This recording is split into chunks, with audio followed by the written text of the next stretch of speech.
짤막한 성막의 명칭들에 대해서 교제를 나누기를 원합니다. 오늘 성막에 대한 그 명칭들에 대해서 공부를 하기를 원하는데, 성막이라고 하는 것이 무슨 의미를 가르친다고 말했습니까? 예수의 모형이라고 말씀드렸습니다. 그래서 이 구약은 오실 메시아, 신약은 오신 메시아, 다시 오실 메시아. 그래서 구약과 신약은 메시아 곧 예수의 이야기다. 그런데 그 예수의 이야기 중에서 많은 사람들이 예수님이 2000년 전에 이 땅에 2000년 전에 오셨는데 그 전에 이 땅에 오신 사람들은 예수 외에 구원이 없다고 하면은 어떻게 구원받습니까? 이렇게 질문하는 사람들이 전도하다 보면 많죠. 그런데 예수 이전의 사람들은 AD, 주전입니다. 주전, 주후. 그래서 AD는 주후고 BC는 주전이죠. 그래서 예수님이 오시기 전, 예수님이 오시고 난 후. 그래서 모든 것이, 이 세상의 모든 역사는 예수님의 역사로부터 이 세상이 존재한다. 이렇게 말씀을 드릴 수 있습니다. 왜 그렇습니까? 지난 시간에도 말씀을 드렸습니다만, 오늘이 며칠입니까? 2018년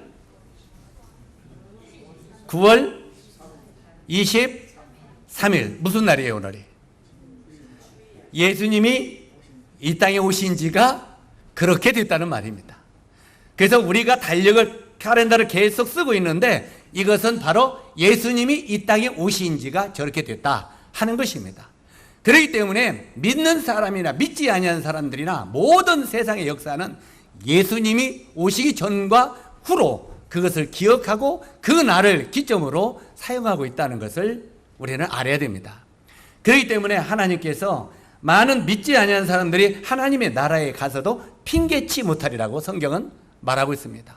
왜 핑계치 못합니까? 너는 날마다 예수님이 오신 지가 오늘 며칠 됐습니다. 그렇게 하면서 살았어, 안 살았어? 그것이 예수님이 오신 것이었습니까? 사람들은 이렇게 말할 수 있어요. 바로 이 AD가 바로 예수님이 오신 후 2018년 이렇게 됐다. 바로 그런 말이기 때문에 이 모든 세상의 역사는 예수님의 역사다. 이렇게 우리는 알 수 있는 것입니다. 자, 오늘은 이제 성막의 세 번째 시간으로 성막의 명칭들에 대해서 살펴보기를 원하는데, 성경에서는 이 성막을 여러 가지 명칭으로 부르고 있는 것을 보게 됩니다. 명칭. 이 명칭이 뭐냐면, 우리가 교회에서는 우리 옆에 우리 같은 믿음의 식구들을 뭐라고 부릅니까? 형제, 자매 이렇게 부릅니다. 이 형제, 자매라는 말은 하나님을 아버지로 모시고 있는 형과 동생들이다 이 말입니다. 많은 사람이 왜 그 교회는 형제, 자매라고 불러? 그러면 가족은 뭐라고 부릅니까? 우리? 가족을 뭐라고 불러요? 형제, 자매라고 부르잖아요. 그래, 안 그래요? 그러니까 세상 속에서도 가족을, 친한 가족은 형제, 자매라고 부르는 거예요. 그리스도 안에서 하나님을 아버지로 둔 그 자녀들은 하나님 안에서 형제요, 자매요, 모친이라고 성경은 말하고 있는 거예요. 그렇기 때문에 이보다 더 친숙한 명칭 외에는 없지요. 때때로 많은 사람들이 집사님, 장로님, 권사님 이렇게 부르는 것은 그게 이제 익숙해져 있지만, 사실은 성경에 아무리 봐도 성경에 권사라는 용어가 있어요, 없어요? 없어요. 성경에는 장로, 목사, 집사 이 명칭 다 있죠. 그 다음에 너희는 다 그리스도 안에서 형제요, 자매들이다. 그래서 그리스도 안에 아버지를 하나님 아버지로 둔 그 자녀들이다 이 말이에요. 그래서 여기에 그 교회에서는 형제, 자매로, 가정에서는 뭐라고 부릅니까? 가정에서 이쪽에 보세요. 저기 광주에서 온 우리 우리 최양. 자, 옆에 있는 이 누구야? 오빠, 언니야? 누구야? 아빠 또? 엄마. 그랬죠. 가정에서는 엄마, 아빠로 부르고, 교회에서는 때때로는 형제, 자매, 부친, 모친으로 부른다 이 말이에요. 그래서 적어도 교회에 와서는 우리 애들이 그 아버지의 친구들에게 형제님이라고 부르는 건 합당하지 않습니다. 적어도 아버지의 형이면 큰아버지, 아버지의 동생이면 뭐예요? 작은아빠. 얼마든지 가족의 용어를 쓸 수가 있다는 말입니다. 그래서 이렇게 친근한 그렇게 부르듯이 바로 가정에서는 엄마 아빠, 그 다음에 사회에서는 선생님 또는 사장님 그렇게 부르죠. 그러면서 선생님 하도 우리가 예를 들어서 여기 앞에는 어이 참여 선생님, 저 참여 선생님은 이상합니까? 참여 선생님이 지금 세상적으로 선생님이요. 어린이 선생님이 어린이들, 어린이집 선생님이라고 말해요. 그러면 그 부모들이 와서 뭐라고 불러요? 우리 신실은 부모들이 와서 뭐라고 부르니? 예? 선생님 불러죠. 선생님 이렇게 부르잖아요. 이게 사회에서도, 이 사회에서는 선생님, 때때로는 여러 가지 그렇게 부릅니다. 가게를 하면 사장님으로도 부르고, 이렇게 불리는 것 같이 성막은 여러 가지 명칭으로 성경에 불리우고 있다는 말입니다. 그래서 우리가 성막을 공부할 때 성막에서 성경을 공부하다 보면 이런 명칭들이 여러 명칭들로 나옵니다. 그런데 그건 전부 다 성막인 것을 우리는 알아야 된다 하는 말입니다. 자, 그러면 이 성막이 여러 명칭으로 불리웠는데 첫 번째 이 성막을 어떤 명칭으로 불려졌냐면은 성막을 장막이라고 불렀습니다. 뭐라고 불렀다고요? 장막.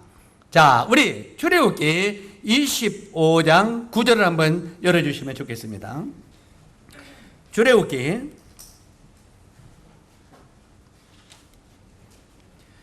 25장 9절 찾으셨습니까?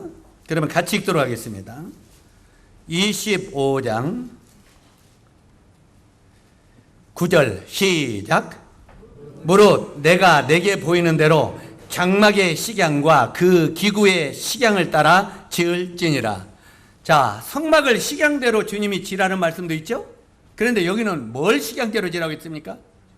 장막을 그 식양대로 지라. 하나님이 계시한 계시대로 지을지니라. 하나님이 설계해 하신 그대로 지을지니라. 그래서 여기에는 바로 첫 번째 성막을 장막이라고 말하고 있습니다. 이 원래 성막은 그 장막이라고 부르는데 장막은 원어 성경에 텐트라고 하는 말입니다. 자, 장막이라고 부르는 것보다 우리는 어떻게 부르는 게 더 익숙합니까? 텐트.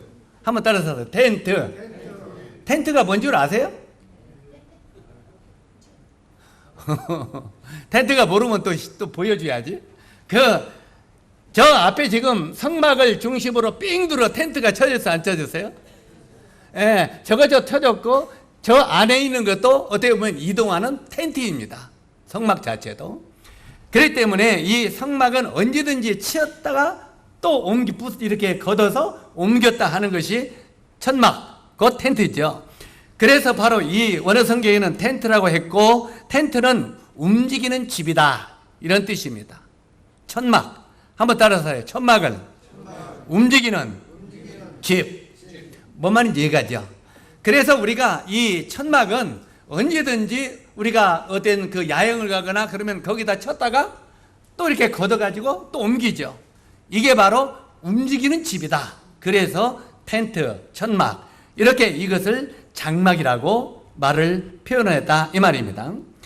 그래서 이 텐트는 목적지를 향하여 성령님의 인도하심을 따라 항상 이동하는 집이다, 이런 의미입니다. 다시 한번 따라서 하세요.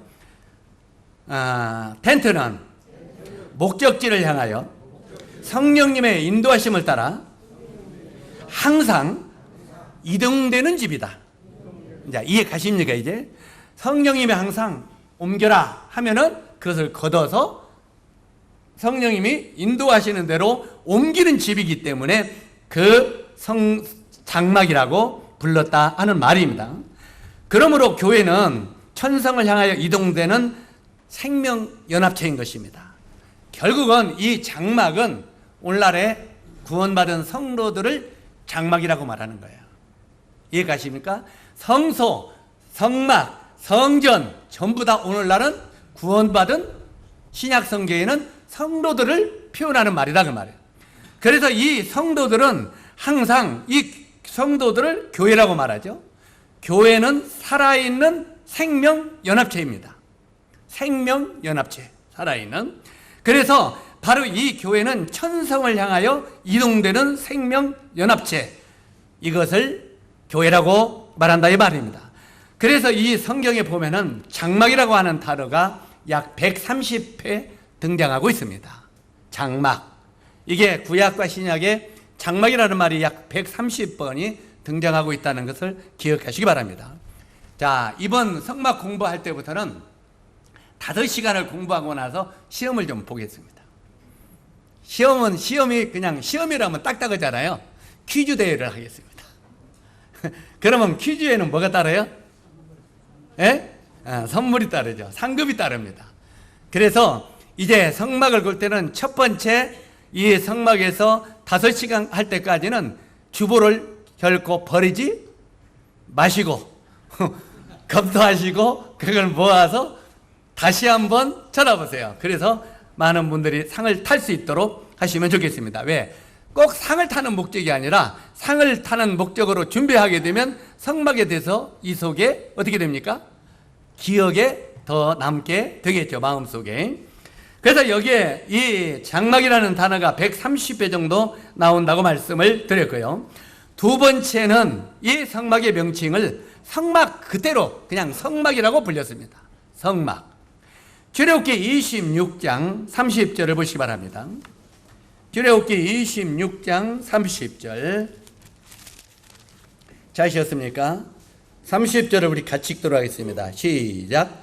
너는 산에서 보인 양식대로 성막을 세울지니라. 자, 여기 보면은 장막이라고 하지 않냐고 또 뭐라고 그래요?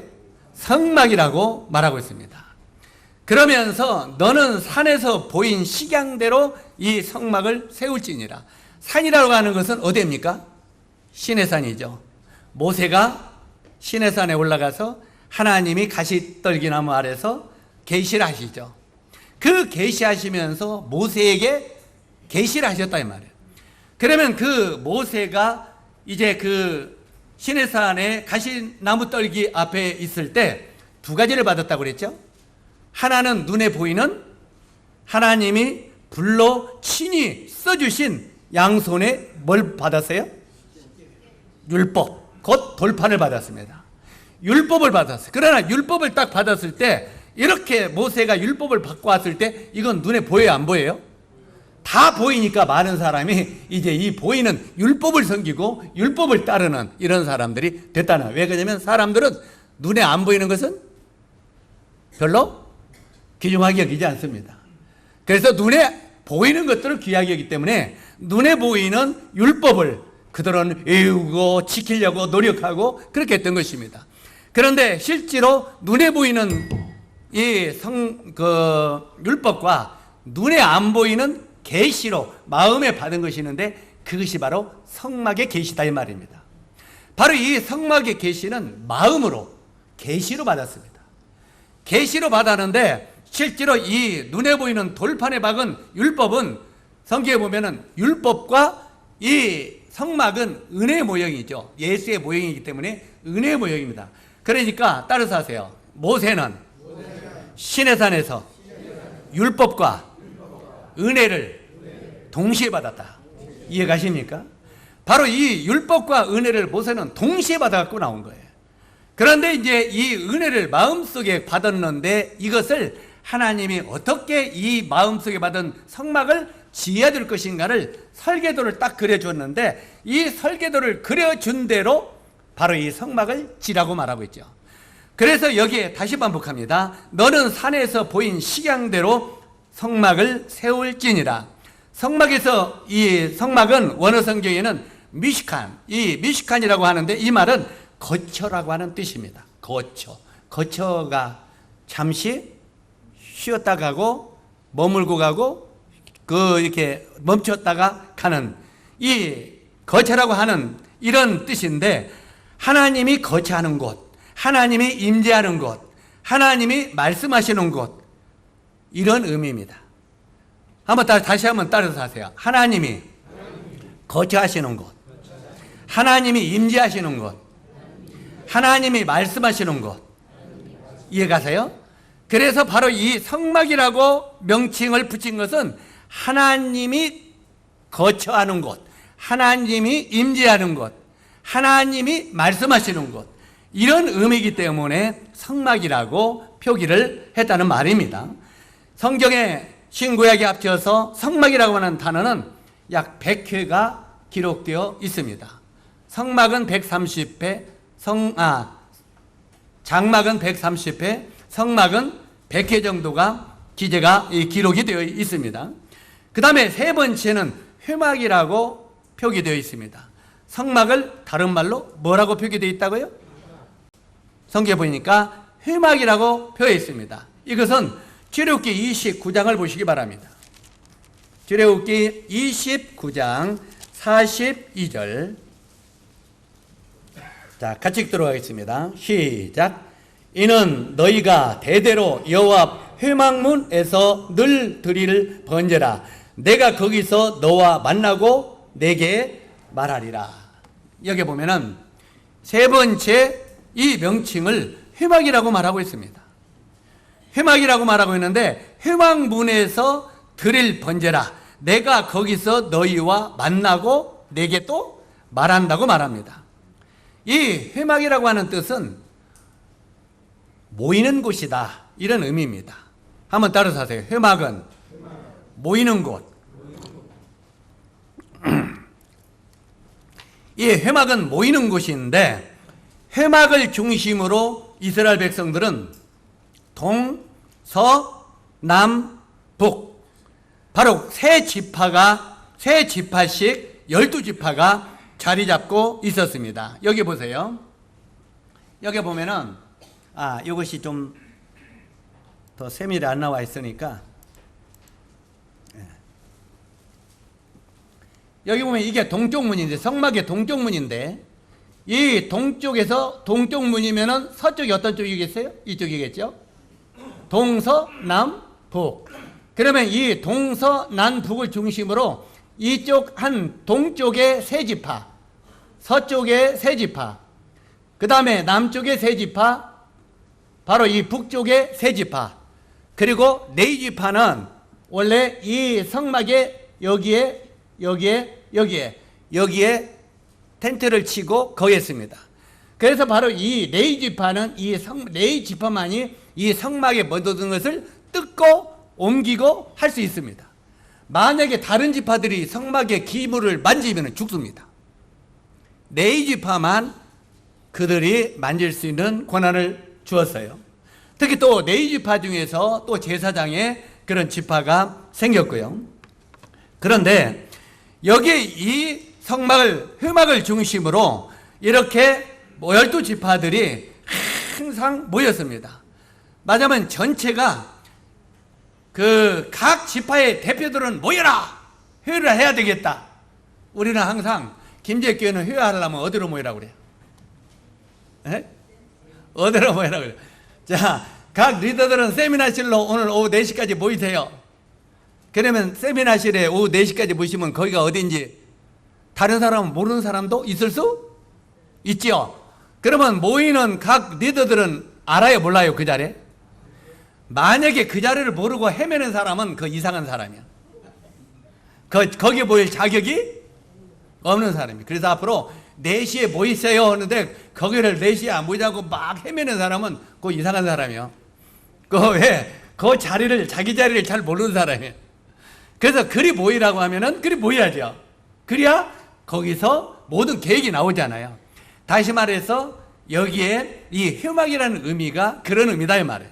그래서 각 지파의 지파 책임자들, 리더들은 회막 앞으로 모여라! 이렇게 말하면 그 회막 앞으로 리더들이 다 모였다 이 말이에요. 이해 가시죠? 그래서 그 회막 앞에서 뭐 하겠습니까?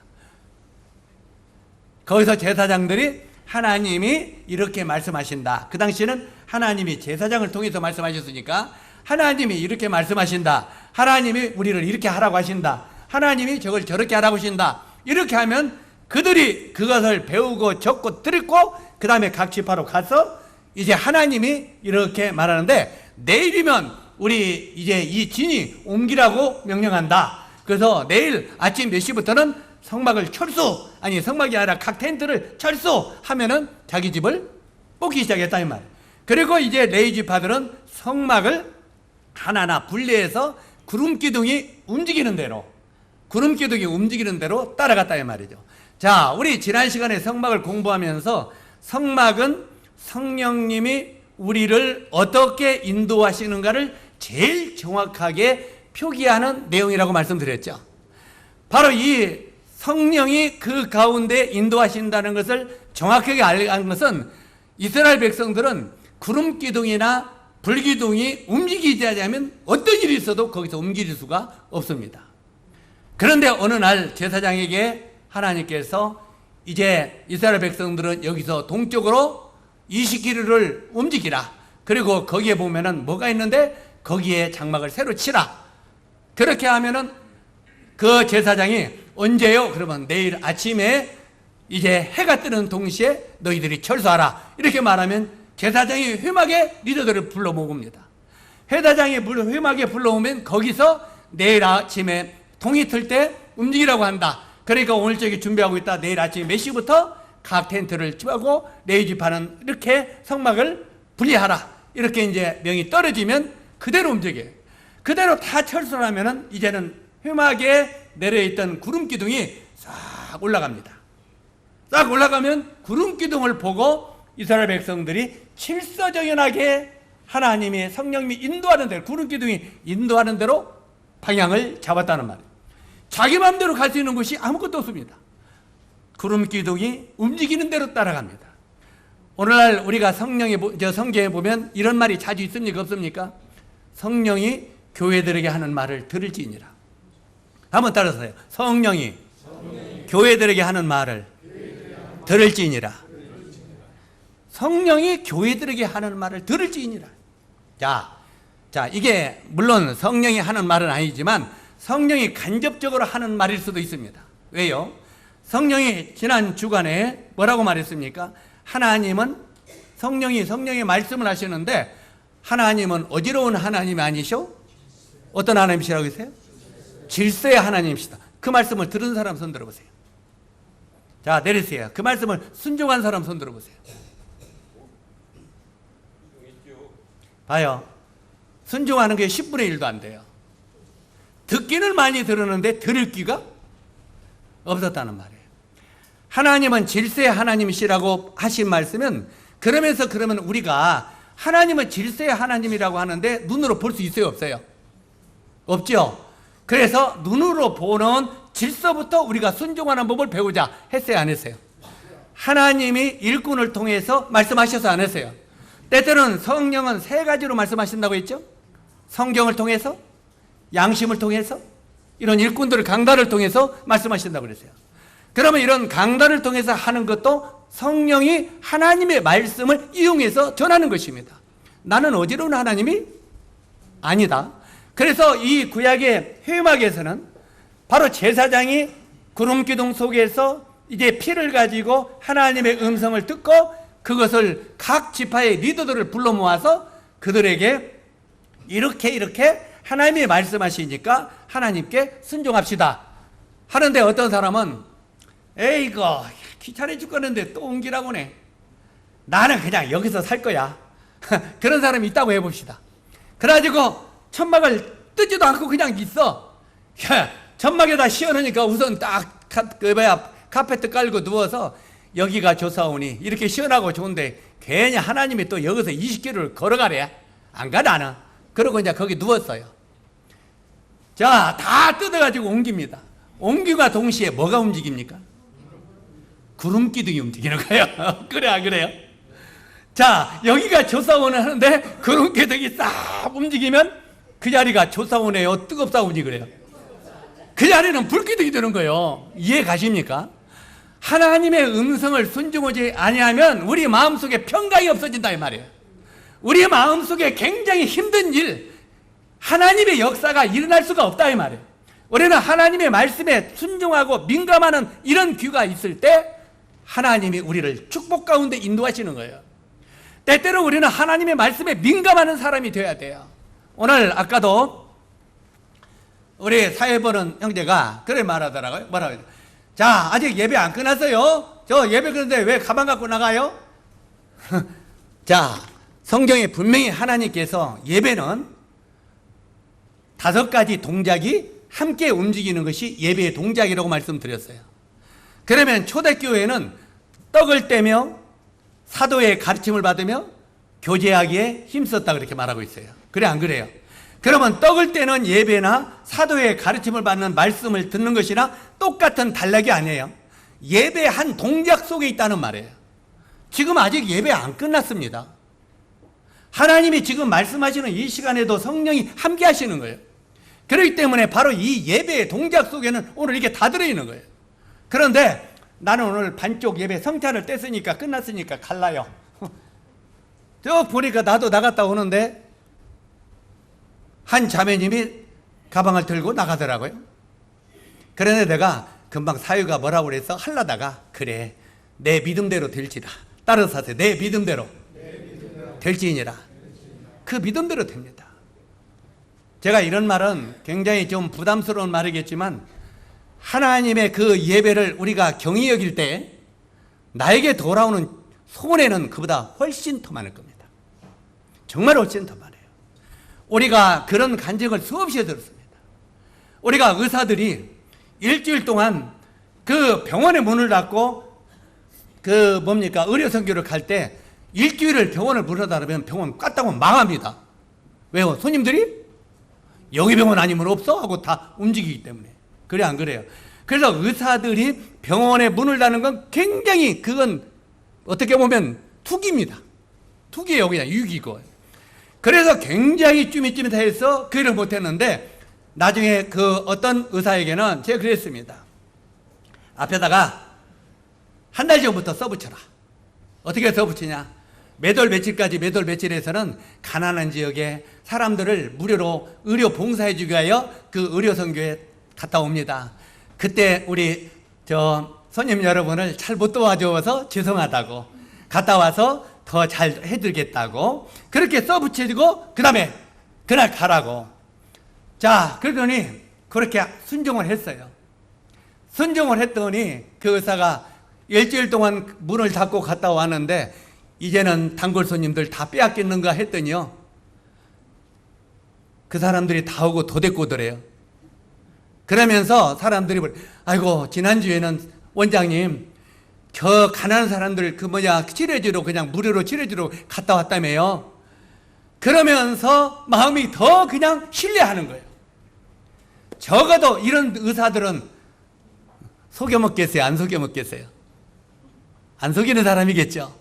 그러니까 사람이 이게 진짜야 하는 마음에 그 다음부터 절대 돈이 한 달에 수입이 떨어져야 되는데 더 많이 생기더래요. 수입이. 그러면서 나중에는 이게 하나님의 비밀이었다고 하는 것을 깨닫고 이제는 그분이 그 18년 동안 지금은 계속 문 닫고 나오잖아요. 왜요? 이제는 담력을 얻게 되고 하나님의 능력을 깨닫게 된 거예요. 이해 가시죠? 바로 네가 나를 존귀 여기면 내가 너를 존귀 여겼다는 거예요. 이게 약속입니다. 그래 안 그래요? 따라서 하세요. 너희가 나를 존귀 여기면 내가 너희를 존귀 여기고 너희가 나를 경멸히 여기면 내가 너희를 경멸히 여기리라. 이건 하나님의 말씀입니다. 이 하나님의 말씀을 하시기 때문에 우리가 거기에 순종하든지 불순종하든지 그 결과는 하나님이 나에게 이루시는 것입니다. 이해 가시죠? 그래서 우리가 때때로 하나님이 이렇게 말씀하셨으니까 내가 이게 손해볼 것 같지만 하나님의 말씀에 순종하겠습니다 했을 때 하나님이 책임진다 이 말이에요. 그것이 성령님의 인도하심을 배우는 삶이고 따르는 삶인 것입니다. 이해 가세요? 말로는 성령님의 인도하심을 그러면서 삶은 일절 순종하지 아니한다면 그것은 거짓말쟁이죠. 그런 사람이 하나님으로부터 축복받기를 기대하지 말라는 말이에요. 하나님은 나를 존귀 여기면 내가 너희를 존귀 여기겠다. 너희가 나를 경멸히 여기면 나도 너희를 경멸히 여기겠다. 그래 안 그래요? 이게 하나님이 이렇게 하신 말씀이에요. 그래서 우리들은 하나님의 말씀에 순종하는 거예요.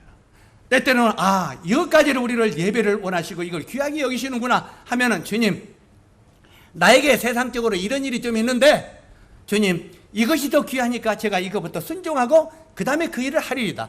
그렇게 할 때 결코 주님이 우리를 손해보게 하지 아니한다는 것입니다. 바로 이것이 성령의 인도하심을 따르는 삶이라고 하는 것입니다. 그래서 이스라엘 백성들이 이제는 그 구름 기둥이 움직이면은 그에 따라서 움직여야 되는 거예요. 그래야 평강이 있어요, 없어요? 그래야 축복이 있어요, 없어요? 그래야 그늘 밑에 계속 양산 받고 가죠. 그 더운 광야에서 구름 기둥을 따라갈 때 양산 받고 가는 거예요, 안 받고 가는 거예요? 그러죠? 그런데 에이고, 나는 몸이 찌뿌다니까 여기가 조사오니 하고 혼자 누웠어. 천막도 안 치고 텐트도 안 긋고. 그러면 이제 싹 움직이면은 점점 텐트가 뜨거져, 안 뜨거져요? 이게 뭔 일이야? 하고 누웠다가 일어나서 보니까 구름 기둥은 온데 없고 햇볕만 쨍쨍 내려 쬐더라. 이해가시죠? 그러면은 거기서 주여, 내가 순종을 안 했더니 여기서 목이 타 죽겠나이다. 그러면 야령아 빨리빨리 와. 따라와야 돼요. 그러겠어요, 안 그러겠어요? 그래서 실제로 여기에 바로 이 성막은 항상 우리를 인도하는, 왜 우리를 회막이라면 그것에 모여서 그곳에서 성령의 음성을 듣고 그 다음에 순종하는 삶을 살기 위해서 성막을 회막이라 이렇게 말했다는 말입니다. 이 회막에 모여서 그들이 하는 일이 뭐였습니까? 12지파가 자리 잡고 있었고 모일 때 이제는 그 중앙에 회막으로 모였는데, 회막에 모여가지고 그들은 거기서 잘못을 범하고 이 잘못을 범하고 죄 가운데 빠지는 일을 들었으면 거기서 그들이 회개했습니다. 먼저는 교회에서는요, 지도자들이 먼저 회개를 시작해야 됩니다. 그 다음에 성도들도 각각 회개를 깨달았을 때 해야 됩니다. 지도자들이 먼저 회개하지 않으면 교회가 바로 설 수 없습니다. 교회 지도자들이, 리더들이 게으름 피고 리더들이 회개하지 않는데 어떻게 그 교회를 하나님이 축복할 수가 있겠습니까?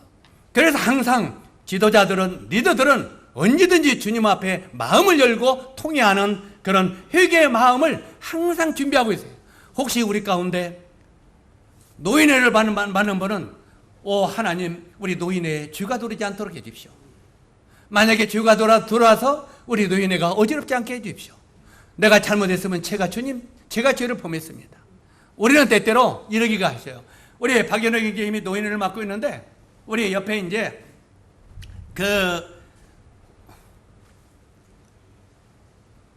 여기 이제 김영수 부님이 죄를 범했어. 그럼 우리는 보통 어떻게 합니까? 어떻게 합니까?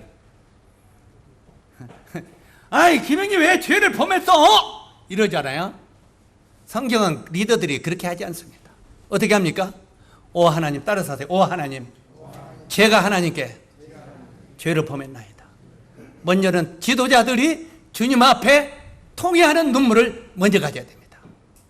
왜 그렇습니까? 교회의 머리는 그리스도이고 너희는 그의 몸이고 너희는 지체의 부분이라고 했어요. 그러면 한 지체가 죄를 범하면 내가 죄를 범했다고 회개해야 되는 거예요. 우리들은 보통 노인회가 됐든지 청년회가 됐든지 기혼제가 됐든지 누가 됐든지 간에 저 자매가 죄를 범했다고, 저 형제가 죄를 범했다고 이렇게 말합니다.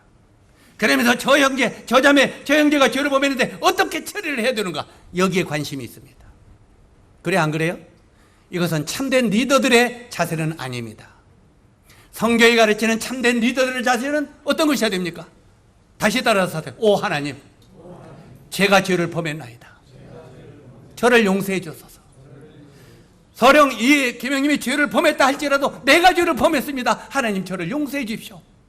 그렇게 회개하는 자세를 리더들이 가질 때 그 그룹, 그 교회가 아름다운 교회로 성장할 수 있다는 것입니다. 아멘? 이걸 명심하시기 바랍니다. 항상 우리는 이렇게 하지 마세요. 아이고, 저 자매가 왜 저런가 모르겠어. 자, 저 자매가 이렇게 보는데 세계는 누구를 가르친다고 했어요? 너는 세배를 잘못했잖아. 항상. 그래서 믿지 아니하는 사람이지만 소크라테스가 참 그 말은 기가 막히게 해놓았잖아요. 뭐라고 했습니까? 너 자신을 알라. 자, 이렇게 보세요. 너 자신을 알라. 너 자신을 알라. 너 자신을 알라. 세배 너 깨달아라 이 말이죠. 항상 우리 때때로는 부모들이 자식이 죄를 범했을 때도, 자식이 죄를 범할 때도 우리 저 새끼는 왜 저런가 모르겠어 막 이런 생각 하지 마세요. 먼저 어떻게 해야 된다고요? 저 자식이 왜 저런가 모르겠어. 그러지 말고 오 하나님, 제가 하나님 앞에 죄를 범했습니다. 우리가 구약에 보면 엘리와 그 아들 홈리와 비느하스가 나오죠. 이 엘리의 아들인 홈리와 비느하스가 죄 가운데 빠졌을 때, 얘들아 그리 말라. 너희들의 안 좋은 소리가 내게 들린다. 아이 참, 애비나 아들이나 똑같죠. 제사장에 실제로 그러지 말고 오 하나님, 하나님 앞에 제가 죄를 범했나이다. 차라리 저에게 벌을 내려주소서 주여. 그리고 우리 저 자식들에게 긍휼히 여겨 주십시오. 이렇게 먼저 주님 앞에 회개해야 됩니다. 자기가 자식들을 정말 사랑한다면 목숨이라도 하나님 앞에 내놓을 수 있는 마음을 가져야 됩니다. 목숨을 내놓을 마음은 가지하면서 내가 자식을 사랑한다. 뭘 사랑해요 사랑은. 저 자식의 죄를 아비인 내가 담당하겠나이다. 차라리 하나님 저에게 벌을 내려주십시오. 그리고 저 자식을 긍휼히 여기십시오. 이것이 참된 리더들입니다. 바로 여기에 먼저는 이 각 지파의 리더들이 회막에 나와서 거기서 회개 운동을 했습니다. 리더들이, 각 지파의 책임자들이 먼저는 하나님 앞에 회개했습니다. 회개하고 엎드려 기도할 때 나중에 거기서 아가네저도 보이고 이것도 보이고 막 보이잖아요. 그 회개하고 나올 때 기도할, 그리고 나서 나중에 그 개인에게 내가부터 회개해서 주님 앞에 생명까지 걸고 그 다음에 그 죄를 범한 그에게 권면할 때 그것도 지혜롭게 받는다는 말입니다. 왜 그들이 안 받느냐면 우리가 먼저 리더들이 회개하지 않기 때문에 그런다 이 말입니다. 뭔 말인지 이해가죠? 여기서 너무 시간을 빨리 깨달을 거라고 믿고요. 자, 그 다음에 여기에 회막에서 모여가지고 회막에서 회개하고 회막에서 그 다음에 번제를 드렸습니다. 자, 회개한 다음에 번제를 드렸습니다. 그리고 하나님의 말씀을 들었습니다. 하나님의 말씀을 듣고 그 다음에 그들이 각 지파의 그룹으로 가서 이제 그 하나님의 말씀을 전파하고 순종하고 따랐던 것을 보게 됩니다. 그래서 이 만남의 자리를 회막이라고 이름을 붙여진 것입니다. 그 다음에 네 번째는 증거막이라고 말하고 있는데 민수기 1장 53절, 그거는 제가 읽도록 하겠습니다. 자, 민수기 1장 53절에 보면 내 이는 증거막 사면에 진을 쳐서 이스라엘 자손이 회중에게 진노가 임하지 않게 할 것이라. 내 이는 증거막에 대한 책임을 지킬지니라 하셨습니다. 자, 여기 보니까 내 이는 증거막 사면에 진을 쳐서 이렇게 말하고 있습니다. 그죠? 어디에 진을 치라고요? 증거막 사면에 진을 쳐서. 여기에 이 레위 사람들은요, 이 증거막 여기 사면에 진을 치라는 거예요. 여기다가. 그러니까 이 삐끗에 세 지파가 있는데 이 증거막 이 주변에는 네 지파가 진을 쳐라. 여기에 왜 그랬습니까? 레위는 증거막 사면에 진을 쳐서 이스라엘 자손의 회중에게 진노가 임하지 않게 할 것이니라. 레위는 증거막에 대한 책임을 지킬지니라 하셨습니다. 자, 그 당시에 레위 지파는 그 지파를 책임지는 대리인들이었습니다. 바로 여기에 이 레위 지파 중에서 또 제사장이 선출되죠. 그래서 이번에 좀 이상한 말이 올라갑니다만 우리 하준이 형제가 다음 우리 수양회는 그 오산에 그 성막을 만들어 놓은 데가 있는데 거기를 좀 이렇게 가까이 데서 수양회하고 거기를 답사를 가면 어떻겠는가 정화해요. 그래서 제가 안 된다고 그랬어요. 왜 그러냐? 성막을 보는 건 좋은데 거기 갔다 오면은 거기에 목사님한테 2시간 반을 설교를 듣고 와야 돼요. 구경은 하지 못하고 설교만 듣고 옵니다. 자, 번제단 앞에 가서 앉아서 바닥에 깔고 거기서 이제 설교 한 40분 들어야 돼요. 그리고 이제 그걸 좀 구경하고 안으로 들어가요. 안으로 들어가서 이제는 성소에 들어가서 또 앉으라고서 앉아서 거기서 또 한 40분 설교 들어야 돼요. 자기 맘대로 못 다녀요. 그리고 나중에 지성소에 들어가서 거기서 또 앉아서 40분 지나야 돼. 그런데 처음에 번제단을 공부할 때는 그럴듯해요. 자, 여기에 바로 이 양들이 죽은 것처럼 예수님이 죽은 것이고 바로 이 양은 바로 예수님이시고 복음을 잘 전해요. 복음을 전해서 참 그럴듯해요. 그런데 지성소로 싹 들어가면서 지성소가 아니라 성소로 들어가면서부터 달라지기 시작해요. 어떻게 달라지냐? 여러분 여기서 정말 사람들의 백성들의 그 죄를 대신하여 회개하고 대신하여 막 이거 하고 그런 사람들은 여기에 나오는 제사장은 바로 여러분 지역교회 목사님들입니다. 이렇게부터 시작하는 거예요. 그래서 여러분은 목사님이 여러분을 대신하여 제사장을 하고 있기 때문에 목사님 말에 순종을 잘하고, 순종 잘해야죠. 순종 잘해야 되고 막 목사님 말에 일하고 이제 그러면서 점점 이 목사를 부각시키면서 바로 이 제사장과 합류를 시키는데, 이제 그때부터는 이제 이 진리를 깨달은 사람은 막 마음이 막 숨이 가빠서 빨리 나오고 싶어져. 나는 번제단 끝나고 그냥 바깥으로 나가버렸어요. 돈만 10,000원 없이고. 근데 저는 돈 안 냈구나. 목사는 그냥 받아주더라고요. 돈 안 내고. 그런데 돈 안 내고 들어갔지만 그냥 나왔어요. 왜? 번제단까지는 멋지는데 아니어서.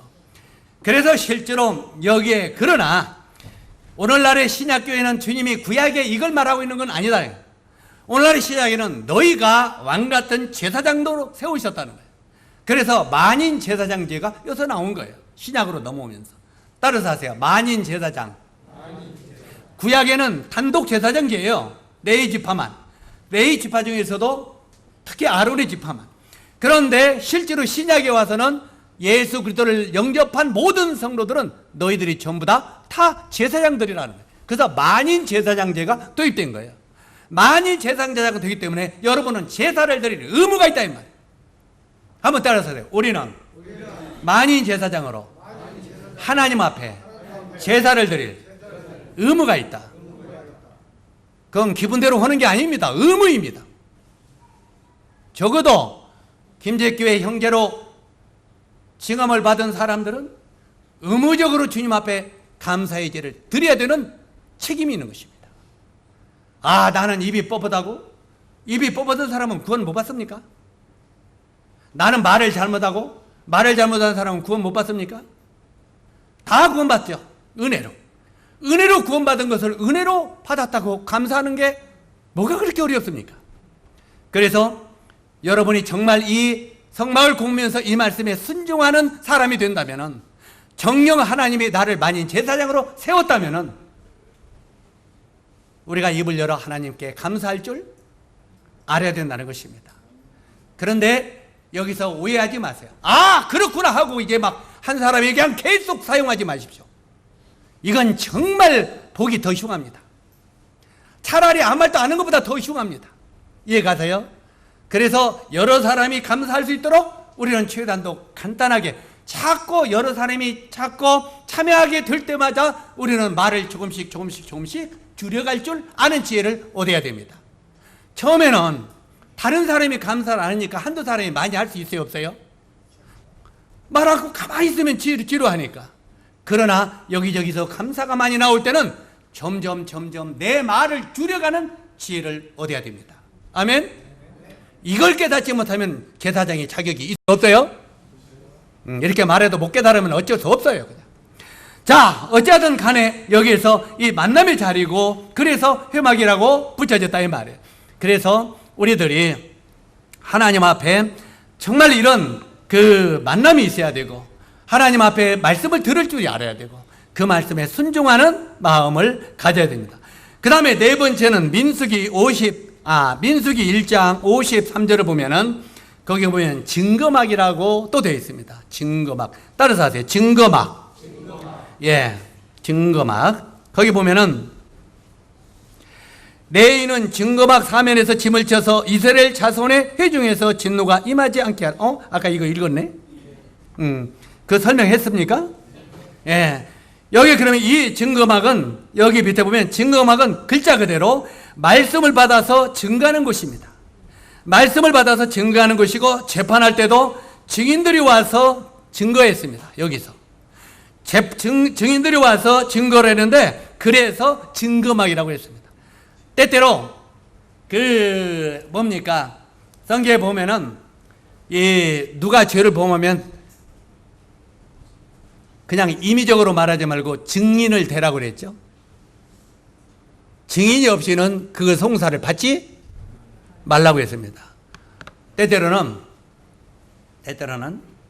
누가 와서 누가 이런 죄를 짓고 이런 죄를 짓다고 송사를 해요. 그러나 그 증인을 확실히 있어야 된다는 거예요. 이해 가시죠? 그 증인의 송사를 받지 확실한 증거를 받지 않으면 그 말들이 막 퍼져버리는 거예요. 이해 가시죠? 그래서 어떤 잘못된 말이 퍼져가지고 이제 온 누리를 더럽히는 거예요. 그 말이라는 것은요, 이것은 수갑을 안 채워져요. 말 수갑 채워지는 거 봤어요? 안 봤어요? 요 랄랄랄라 하는 말은 이건 수갑으로 채울 수도 없고 포석으로 묶어놓을 수도 없어. 막 퍼져나가는 거예요. 그래서 때때로는 어떤 사람이 진짜 죄 가운데 빠지지도 않았는데 실제는 소문으로 말미암아 그게 온누리를 퍼져서 나중에 그 사람이 감당하지 못하게도 만든다는 말이에요. 그래서 바로 이 성막을 증거막이다. 증인을 또 데리고 와서 지도자들 앞에서 확실하게 증창케 하는 것이 또 바로 이런 성막에서 이루어진다. 그렇게 말하고 있습니다. 그래서 증거막이라고 했습니다. 그래서 교회의 장로 및 일꾼들은 말씀을 주님께 받고 전해하고 또 교회를 돌볼 책임이 있다고 말하는 것입니다. 그 다음에 다섯 번째는 성소입니다. 성소. 출애굽기 25장 8절에 보니까 내가 그들 중에 거할 성소를 그들을 시켜 나를 위하여 짓되. 여기 보면 내가 그들 중에 거할 뭘 지라고요? 성소를 그들을 시켜서 나를 위하여 짓되. 바로 이 성소라고 하는 의미는 구별된 장소, 그 다음에 분리된 거, 이런 뜻입니다. 한번 따라서 하세요. 구별된 장소, 분리된 것. 그래서 이 성소는 분리하는 것입니다. 다시 말해서 의인과 악인, 죄를 지은 사람과 안 지은 것, 잘못된 말과 이런 것들을 잘 분리하는 것입니다. 옳고 그런 것을 분리하는 것이 바로 성막이기 때문에 그것을 성소라고 말하고 있는 것입니다. 그래서 우리가 고린도후서 6장 14절로 16절을 보면 성도는 분리라고 하는 의미도 됩니다. 분리. 그래서 구원받은 성도들은 뭐 해야 된다고요? 분리해야 된다. 분리. 우리가 아까 예배 시간에 어떤 성도를 통해서 그런 얘기가 나왔지만 골로새서 3장 1절 말씀 밑에 보면 뭐라고 이렇게 있습니까? 골로새서 3장 1절에 보면 너희가 뭐라고 했습니까? 처음에 너희가 그리스도 안에서 살리심을 얻었으면 그 다음에는 위의 것을 찾으라. 거기는 그리스도께서 하나님 우편에 앉아 계시니라. 위의 것을 생각하고 땅의 것을 생각하지 말라. 거기 보면 너희가 그리스도와 함께 다시 살리심을 받았으면, 이 말이 뭔 말입니까? 너희가 정령 구원 받았으면 이제는 소망이 위로 올라가라 이 말이에요. 우리가 예수님을 믿기 전에는 모든 소망이 땅에 있었습니다. 땅에. 그러죠? 땅에서 출세하고 땅에서 잘 먹고 땅에서 부자 되고 땅에서 이름 날리고 모든 생각이 땅에서 영광을 받는 것이 구원받기 전에 우리의 소망이었습니다. 그러면 우리가 정녕 예수 그리스도로 말미암아 구원을 받았다면 소망이 어디로 바꿔야 돼요? 이제는 너희가 눈을 들어 하늘을 바라보래요. 눈을 들어. 짐승들은 하늘을 바라보는 시간이 죽어서 누워있는 시간뿐이 없습니다. 죽어서 거꾸로 누워서 배 갈릴 때 하늘을 쳐다봐요. 그런데 사람은 언제든지 위를 보고 살 수 있도록 되어 있습니다. 그래서 너희가 그리스도와 함께 다시 살리심을 받았으면, 정말 여러분이 구원을 받았다면 이제는 소망이 위로 올라가라고 말이에요. 위로. 그냥 지금도 변함없이 땅에서 줄 세고 땅에서 잘 먹는 거 그냥 여기만 너무 빠지지 말고, 우리가 먹고 마시는 건 당연히 해야죠. 그래서 땅에서 먹을 걸 차지하죠. 그러나 우리의 마음의 소망은 위에 있단 말이에요. 그런데 말로는 소망이 위에 있다고 말하면서도 삶은 하나도 하늘나라의 소망을 해서 안 산다 이 말이에요. 왜 이렇게 하나님 앞에 투자하는 시간들은 인색합니까? 시간도 인색하고 드리는 것도 인색하고, 그게 우리가 하늘나라의 소망을 있다고 하는 사람들의 삶이겠습니까? 이건 아니죠. 우리가 정말 그리스도와 함께 살리심을 받았으면 이제는 눈을 들어서 위의 것을 바라보라. 거기는 그리스도께서 하나님 우편에 앉아 계신다고 말이에요. 위의 것을 생각하고 땅의 것을 생각하지 말라는 말이에요. 이게. 그래서 적어도 오늘 아침에도 내가 찬양을 미리 와서 틀어놨어. 우리 형제, 저기 연평안 형제가 작곡 작사 다 해서 우리 형제 자매들이 했다는 CD가 있길래 그놈을 이제 틀어놨어요. 예배 시간 전에 일찍이. 자, 왜 그거 틀어놨겠어요? 일찍이 오신 분들은 마음 가운데, 주여, 주님이 우리를 위해서 이렇게 하셨군요. 정말 주님, 오늘 그런 주님을 생각하면서 오늘 예배 드리는 날이군요. 그러면서 조용히 눈을 감고 주님을 좀 생각하라고 틀어놨어요. 그런데도 여전히 찬송가 소리나 나오든지 조금 있다가 지금 뭔 찬송 나왔어? 몰라? 찬송 나왔어? 그건 관심도 없고, 어떤 소리가, 어떤 것이 유명해요? 누가 돈을 잘 벌고, 누가 병을 치료하고, 누가 무엇을 낳고, 전부 모든 게 땅 따먹기 하다 끝납니다. 따라서 하세요. 구원받은 성도는 땅 따먹기 그만하자. 이제 땅 따먹기 그만해. 땅에 있는 거. 너희가 정령 그리스도와 함께 살리심을 받았으면 위의 것을 찾으라. 거기는 그리스도께서 하나님 우편에 앉아 계시느니라. 이게 바로 이제 우리의 소망이 하늘로 바뀌라 하는 말입니다. 그 다음에 여섯 번째 번막이 나옵니다. 여섯 번째는 역대하 24장 6절에 보면은 여호와의 종 모세와 이스라엘 회중이 번막을 위하여 정한 새는 유다와 예루살렘에서 거두게 하지 아니하였느냐. 여기 보면 여호와의 종 모세와 이스라엘 회중이 번막을 위하여, 번막이라고 말합니다. 이 번막은 하나님의 율법을 기록한 법궤, 그 법궤를 그곳에 보관되어 있기 때문에 번막이라고 붙여졌습니다. 자, 하나님의 언약궤 속에는 뭐가 들어갔습니까? 십계명의 돌판이 들어가 있었죠. 쌍난 지팡이가 들어가 있었고요. 만나 항아리가 들어가 있었고요. 그래서 바로 이 언약궤를 법궤라고 말합니다. 그 법궤가 성소에 어디에 들어가 있었습니까? 저 깊이 지성소에 들어갔습니다. 지성소. 자, 이 앞에 있는 건 성소고 안에 있는 건 지성소입니다. 그 하나님의 그 구름 기둥은 그 지성소의 법궤에 임재 있었습니다. 자, 그래서 오늘날 교회도요, 보통 교회들을 보면은 이쪽에 높은 강단이 있고 밑에 야찬 강단이 있어요, 없어요? 예? 예. 여기는 야찬 강단이 있어요. 여기는 높은 강단이 있고. 그래서 이 높은 강단은 1년에 한 번씩 제사 드리는 대제사장만 들어가는 곳이 지성소지요. 그런데 이 강단에 목사님이 설교하는 이 제일 높은 곳은 지성소래. 그리고 이 앞에는 집사님이나 장로님들이 나서 설교하는 데는 성소고. 그러면 거기는 뭡니까?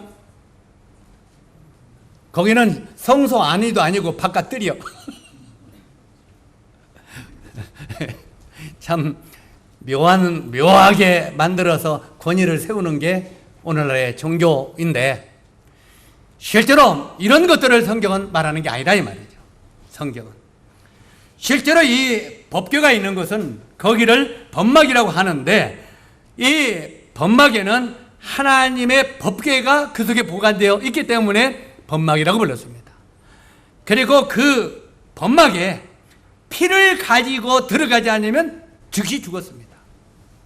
죄를 사함받을 수 없었다 이 말이에요. 어떤 걸로도. 단 이 하나님의 언약궤에 있는 곳은 제사장이, 대제사장이 피를 가지고 1년에 한 차례 들어가서 온 나라의 백성들의 죄를 한 번에 제사 드리는 것이 지성소입니다.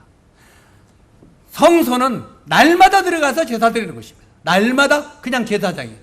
바로 그냥 제사장과 대제사장은 다릅니다. 대제사장은 온 백성들의 죄를 남김없이 드리는 제사장이고, 그냥 제사장은 개인의 죄를 위하여 제사 드리는 제사장입니다.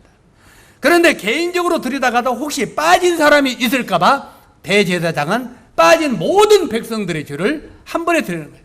그러면서 예수 그리스도 그분이 나는 대제사장이라고 말하고 있죠. 예? 바로 이 대제사장은 온 백성들의 죄를 대신한 것처럼 예수 그리스도께서 십자가의 피를 내어 죽으심으로 온 나라의 세상의 모든 사람의 죄를 단번에 씻었다고 하는 의미로 예수를 대제사장이라고 말합니다. 바로 이런 의미들을 우리들에게 가르치고 있는 것이기 때문에 바로 이런 그 확실히 하나님의 약속이 되어 있는 말씀의 법궤가 있는 곳이라고 해서 법막이라고 불려졌다 이 말입니다. 그 다음에 7번째, 8번째는 같은 내용들인데, 하나는 하나님의 집이라고 성막을 표기하고 있습니다. 그리고 또 하나는 여호와의 집이라고 표기하고 있습니다. 한번 따라서 하세요. 하나님의 집, 여호와의 집. 이게 뭐가 다릅니까? 사실은 이것은 우리가 조금만 여기서 설명을 많이 하면 시간이 많이 가기 때문에 한 가지만 알고 있는 것은, 여호와 증인들은 자기들은 예수님은 피조물이라고 말합니다. 그리고 자기들은 누구만 믿어요? 여호와 하나님만 믿는다고 말합니다. 어떻게 아버지와 아들이 하나가 될 수 있느냐? 이건 하나가 될 수 없다고 말하죠. 그러면서 아버지는 아버지고 아들은 아들이지. 그러면서 자기들은 성부 하나님, 여호와 하나님만 믿는다고 말합니다. 그리고 예수를 피조물로 말합니다. 이건 진짜 이단 중에서도 큰 이단이죠. 성경에 이것은 삼위일체를 부인하는 거예요. 그런데 그들은 이 삼위일체를 하면 성경에 삼위일체가 어디 있냐고 또 따지고 다니죠. 삼위일체가 어디 있냐고. 성경에 삼위일체가 있어요, 없어요? 있어요, 없어요? 많이 기록되어 있죠. 우리가 창세기에서 보면은 하나님이 천지를 창조하는데 우리가 우리의 형상을 따라 사람을 만들고, 단수입니까? 복수입니까? 복수와 하나님을 이야기하고 있습니다. 그리고 신약의 마태복음 28장 마지막에 보면은 성령이 너희에게 임하면 너희가 권능을 받고, 이렇게 말하면서 아버지와 아들과 또 누구? 성령의 이름으로 세례를 주고 삼위의 하나님의 이름으로 세례를 주라고 분명히 말하고 있습니다. 있어요, 없어요? 자, 그런데 여호와 하나님이라고 하는 말, 그 하나님만 믿는다고 했을 때, 그 전에 이제는 이제 잘 제가 안 만나려고 합니다만, 옛날에는 여호와 증인들하고 만나고 대화 많이 해서 그 장로들하고 돼요. 근데 그들에 보면은 제가 한번 이런 질문을 했습니다. 자, 당신은 신약을 믿습니까? 믿는데요. 정말 믿습니까? 믿는데요. 당신은 삼위일체라는 이런 단어가 없기 때문에 삼위일체 하나님을 못 믿는다고 말했죠. 그러면 성경에 없는 것을 당신은 믿을 수 없죠. 그런데요. 자, 그러면 당신은 신약을 믿습니까? 믿는데요. 자, 그러면 구약에는 여호와 하나님, 마지막 말라기까지 여호와 하나님께서 가라사대 기록되어 있어요. 신약에는 여호와 하나님이라는 이름이 있습니까? 없습니까? 신약에는 여호와라는 이름이 있습니까? 없습니까? 했더니 지금은 아마 알 거예요. 그전에는 있지요. 그러면서 신약을, 그 사람은 성경도 안 읽어본 것 같아요. 그냥 교육만 배웠지. 그런데 이렇게 떠들어 보니까 그것도 한참 들어 찾지 말라고 없다고. 신약에는 여호와라는 이름이 하나도 없습니다. 왜 그렇습니까? 구약의 여호와는 신약의 예수하기 때문에 그래요. 여호수아 구원자라는 의미예요. 호세아 구원자라는 뜻이에요. 예수와 구원자라는 뜻이에요. 구약의 여호와는 신약의 예수아라는 뜻이에요. 이해 가십니까? 그래서 구약과 신약에는 바로 아까 이름이 성막의 이름을 여러 모양으로 말하듯이 예수님을 가리켜서 그를 모사라, 그를 기묘자라, 그를 평강의 왕이라, 예수라, 여호수아라, 여호와라, 여러 가지 하나님의 이름을 표기한 거예요. 그래서 신약에는 바로 예수 그리스도 그분이, 우리가 요한복음 1장에 보면 뭐라고 있습니까? 태초에 말씀이 계시니라. 이 말씀이 하나님과 함께 계셨으니 이 말씀은 곧 하나님이시라. 자, 말씀이 하나님이시라고 그랬어요. 그런데 그 말씀이 육신이 되어 우리 가운데 오신 분이 있는데 그분이 누구예요? 바로 예수 그리스도다. 그러면 말씀은 예수고 예수는 하나님이시라 이 말이에요. 이미 성경에 이렇게 답이 다 나와 있어요. 그래서 신약의 예수와는 곧 여호와 하나님이라는 의미다 이 말이에요. 그래서 실제로 신약에는 이미 예수와가 여호와이기 때문에 여호와라는 다른 이름을 쓸 필요가 없었다는 말이에요. 자, 이제 이것은 이제 여러분들이 혹시 여호와주의인들이나 이런 사람들하고 교제할 때 한 번씩 토론해 볼 만한 것을 지식을 갖고 있으라 그 말이에요. 그 외에도 수없이 많이 있지만 정말 그들이 왜 잘못되는가를 알 수 있는데, 어떻든 여기에서 바로 하나님의 집이라고도 표기하고 여호와의 집이라고도 표기하고 있다 그 말입니다.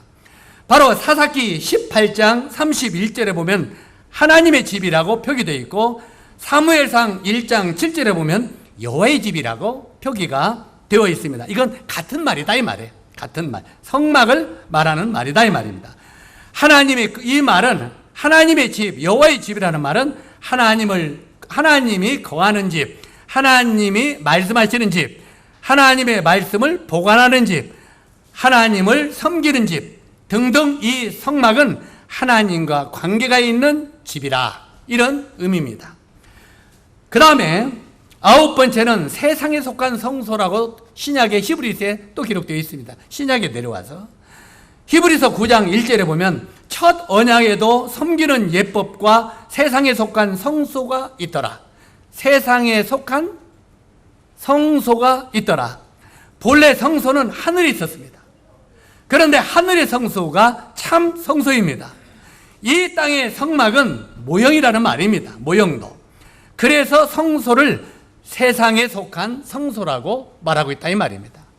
자, 하늘의 성소가 있습니다. 그런데 이 땅에 있는 성소는 모형이라는 말이에요. 그래서 세상에 속한 성소, 이게 이제 영적인 의미로 살펴보면은 뭘 말하냐면 바로 우리 교회를 말하고 있습니다. 왜 그렇습니까? 성경에 보면, 고린도전서에 보면은 너희 안에 성전 삼고 누가 계세요? 주께서 계시느니라. 자, 성전이 어디로 와요? 우리 안에. 너희 안에 성전 삼고 주께서 계시느니라. 내 안이 성전 삼고 주님이 임재하기 때문에 내 자신이 누가 됩니까? 내 자신이 성소가 됩니다. 따라서 하세요. 아하, 내 자신이 성소이구나. 그런데 어떤 성소? 하나님이 자리 잡고 임재하는 성소라 이 말이에요. 자, 너희가 성소니, 하나님이 거룩한, 하나님이 너희 안에 계시니 너희도 거룩할지니라, 이렇게 말하고 있는 거예요. 그 거룩하신 하나님이 내 안에 성전 삼고 내 안에 계시니 너희도 거룩한 자가 되어야 되지 않겠느냐. 이건 여러 가지 의미가 있죠. 우리가 거룩한 자가 되나 말은 그 하나님의 이름 예수 그리스도로 말미암아 우리가 거룩하게 된다는 의미도 있고, 하나는 먼저는 그래서 예수 그리스도가 내 안에 주인으로 잡고 있으면 내 안에서 나를 가르쳐요, 안 가르쳐요? 가르치면 자꾸 잘못된 길로 가겠어요, 안 가겠어요? 네? 기동아, 이건 아니잖아. 거기 말고, 그러면 마음 가운데 딸랑딸랑 소리 나요, 안 나요? 이 방울 소리가 나요. 우리가 성막을 공부하면은 제사장의 치마에, 그 바지에 방울이 달렸어요. 제사장이 움직일 때마다 방울 소리가 납니다. 딸랑, 딸랑, 딸랑. 그 방울 소리가 끝나면 제사장이 죽었구나. 죽으면 소리가 안 나요. 그런데 그 방울 소리가 난다는 말은 아직 살아있는 사람이라는 말이에요. 한번 따라서 해요. 방울 소리가 나는 사람은 살아있는 사람이다. 여러분 마음속에 방울이 붙어 있습니까? 여러분이 제사장이라면 여러분의 마음에 예수 그리스도 옷에 방울이 붙어 있어야 돼요. 방울이. 방울은 어떤 방울입니까? 성령의 음성이 내 마음속에서 딸랑딸랑 딸랑딸랑 움직이는 소리를 들어야 돼요. 성령이 우리 마음속에서 역사하고 움직이는 소리를 듣지 못하는 사람은 죽는 사람일 수 있어요. 제사장이 딱 죽으면 방울 소리가 딱 끝이요. 그러면 시체를 갖다가 묻어버려요. 이게 제사장이 죄를 져가지고 가서 제사 지내면 죽어요. 그래서 제사장은 자기를 깨끗하게 하고 하나님 앞에 정결케 하고 그 다음에 제사를 드리죠.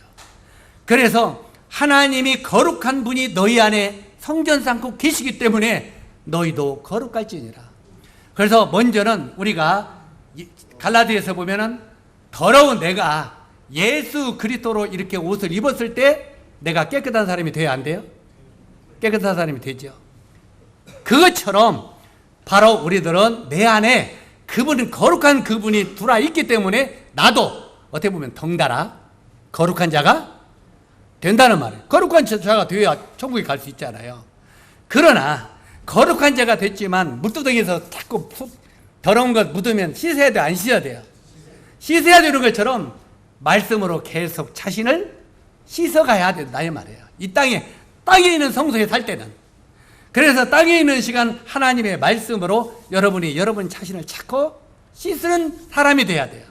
적어도 우리 형제님들이 용교 형제가 그 직장에서 이렇게 막 같이 있다가 기분 나쁜 일이 있어요.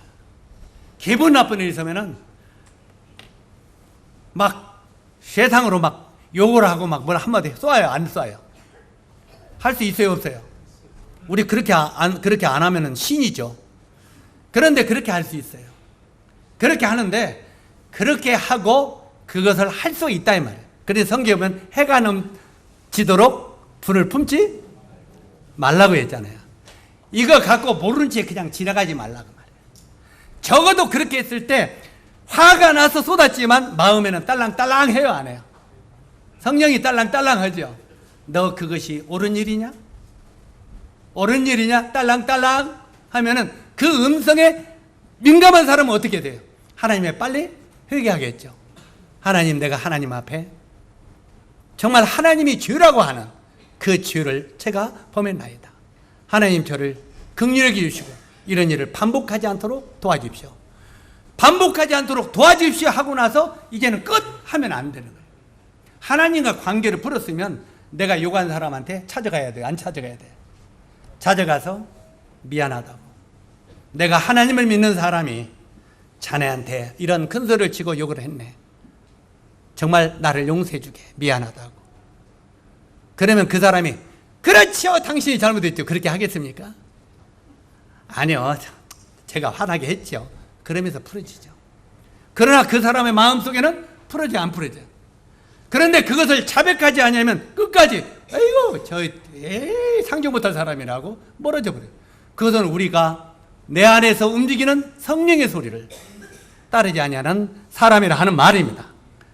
마지막으로 10번째 하나님의 처소입니다. 사도행전 7장 46절에 보니까 다윗이 하나님 앞에 은혜를 받아 야곱의 집을 위하여 하나님의 처소를 준비하여 달라 하였더니, 이와 같이 성경에서는 성막을 여러 명칭으로 때를 따라 이렇게 말하고 있는 것을 보게 됩니다. 성경을 읽다가 이런 내용들이 나오면 우리 모두 이것은 성막을 이야기하는 것이구나 이렇게 받고 읽으시기 바랍니다. 또한 그 속에서 우리에게 나타나게 하려시는 하나님의 뜻을 우리는 발견해야 됩니다. 적어도 성막을 공부하다가 여기서 나타나는 하나님의 뜻을 발견하면 그 다음에 우리가 다음에 할 일이 뭐겠습니까? 하나님, 정말 이 주님의 말씀에 순종하는 자가 되게 도와주십시오. 자, 이제 여기서 끝내고요. 지난번에 이제 하나님은 어지러운 하나님이 아니시오? 무슨 하나님이라고 했어요? 질서의 하나님이라고 했죠. 자, 그 말을 아까 보니까 10분의 1만 순종을 한 것 같아요. 나머지는 거의 90%는 듣기는 들었어요. 근데 뭔 기가 없었다고요? 들을 기가 없었어요. 왜 그러냐면 제가 그 뒤에도 보니까 전보다는 많이 달라졌어. 전보다는 많이 달라졌는데 아직도 신이 거꾸로 있는 사람이 있어. 특히 저쪽에 아래에서 3번, 2번째 아래쪽에서 그쪽에 슬리퍼를 쓰는 사람들을 신이 완전히 거꾸로 돌아있어. 그 말은 지난번에 말씀됐다는 말이 안 됐다는 말이에요. 하나님은 어지러운 하나님이 아니고 질서의 하나님이라는 말을 듣다는. 저는 그거 하나라도 질서 있게 순종하게 되면 다른 것은 덩달아서 순종하게 된다는 말입니다. 한 가지 쉬운 일을 순종하지 못할 때 다른 것도 순종하지 못해요. 이해 가시죠?